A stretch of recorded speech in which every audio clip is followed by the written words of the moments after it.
WhatsApp Inspirasi Sabda Gereja Kristus Raja Paroki Baciro. Saudara-saudari yang terkasih dalam Kristus, berjumpa kembali dalam Insap, Inspirasi Sabda Gereja Kristus Raja Baciro, Yogyakarta. Dalam edisi hari ini, Sabtu 16 Desember 2023, Pekan kedua Advent. Sebelum mendengarkan sabda Tuhan, marilah kita awali dengan membuat tanda kemenangan Kristus. Dalam nama Bapa dan Putra dan Roh Kudus. Amin. Elia sudah datang, tetapi orang tidak mengenal dia. Bacaan diambil dari Injil Matius, bab 17, ayat 10 sampai dengan 13. Ketika Yesus dan murid-muridnya turun dari gunung, para murid bertanya kepada Yesus, "Mengapa ahli-ahli Taurat berkata bahwa Elia harus datang dahulu?"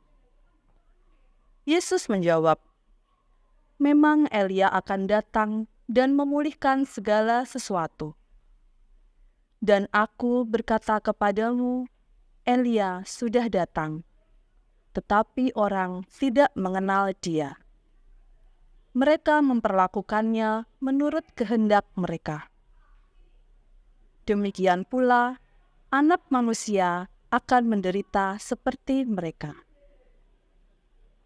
Pada waktu itu, mengertilah murid-murid Yesus bahwa ia berbicara tentang Yohanes Pembaptis.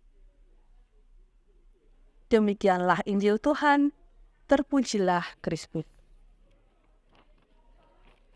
Saudara-saudari yang terkasih dalam Kristus, untuk menjadi utusan Tuhan yang baik, perlulah kita memiliki spiritualitas seperti Yohanes Pembaptis.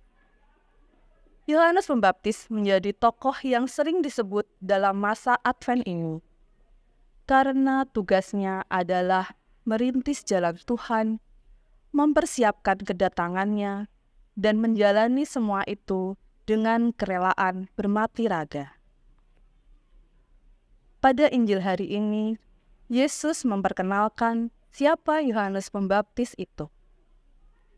Dialah Elia yang akan datang dan bahkan sudah datang.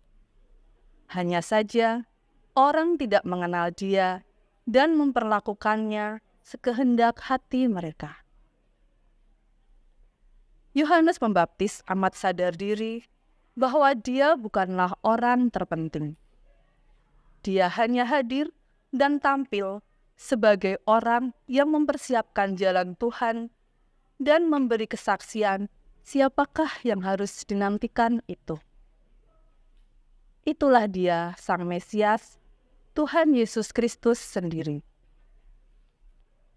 Yohanes tidak hanya memberi kesaksian dengan kata-kata, tetapi bahkan memberikan kesaksian untuk Yesus dengan mencurahkan darahnya, dimartir. Yang kisahnya sudah kita kenal baik, yakni ketika Herodes menyuruh prajurit memenggal kepala Yohanes Pembaptis. Nasib Yohanes Pembaptis yang akan dimartir menunjukkan apa yang akan terjadi pula pada Yesus Kristus yang akan wafat di salib. Kita renungkan hal ini. Kita sebaiknya mengikuti semangat Yohanes Pembaptis dengan sadar diri bahwa kita bukan orang yang terpenting, bahwa dalam setiap peran, tugas dan kegiatan kita ini hanyalah mempersiapkan jalan Tuhan. Tuhan Yesuslah yang harus diperhatikan dan diingat orang. Tuhan Yesuslah yang harus menjadi fokus semua orang. Dan biarlah kita semakin tidak diingat orang. Godaan yang selalu membayangi kita, apalagi bila kita sedang disorot media, disorot orang-orang sekitar, kita menjadi lupa daratan bahwa kita hanyalah utusan Tuhan. Kita hanya ditugasi untuk mempersiapkan jalan Tuhan. Kita bukanlah orang terpenting. Kristuslah yang terpenting.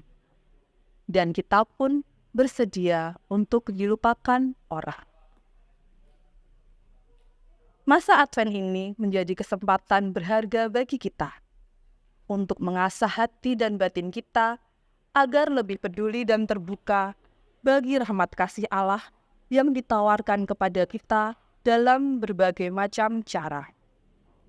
Selanjutnya, kita dapat menjadi saluran rahmat kasih-Nya bagi sesama kita.